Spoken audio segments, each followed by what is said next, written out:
देखो ऐसे बहुत सारे लोग हैं जब उम्रा करने आते हैं तो साथ में एक साफ कपड़ा या एक रुमाल लेकर आते हैं और जब खाने काबा के पास पहुंचते हैं तो उस कपड़े से खाने काबा के गिलाफ को साफ करने के बाद उसे अपने पास रखकर अपने घर या अपने देश लेकर जाते हैं। फिर उस कपड़े का अपने घर वाले या ऐसे लोग जो उम्रा करने नहीं आ पा रहे होते हैं उनको बोसा दिलाते हैं। ये दोनों बुजुर्ग मियाँ बीबी हैं जो मदीना शरीफ मस्जिद अल नबवी के पास में एक साथ बैठकर खाना खा रहे हैं। मस्जिद अल नबवी के चारों तरफ बहुत बड़ा मैदान है। इस मैदान में लोग बैठकर आराम करते हैं और यहाँ पर कुछ लोग खाना भी खा लेते हैं।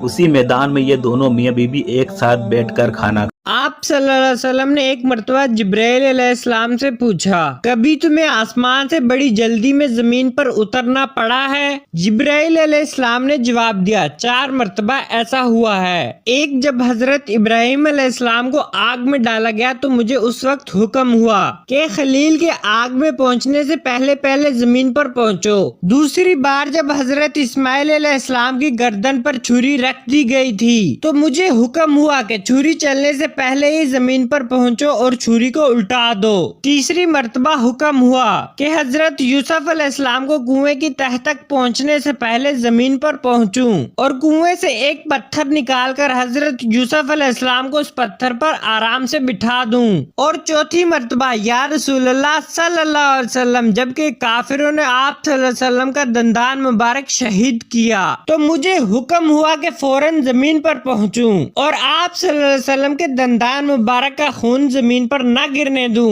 अल्लाह ने मुझे फरमाया था, जिब्राइल अगर मेरे महबूब का ये खून जमीन पर गिर गया तो क़यामत तक जमीन से ना कोई सब्जी उगेगी और ना ही कोई दरख्त। चुनाचे में बड़ी तेजी के साथ जमीन पर पहुंचा और आप सल्लल्लाहु अलैहि वसल्लम के खून मुबारक को अपने हाथ पर ले लिया।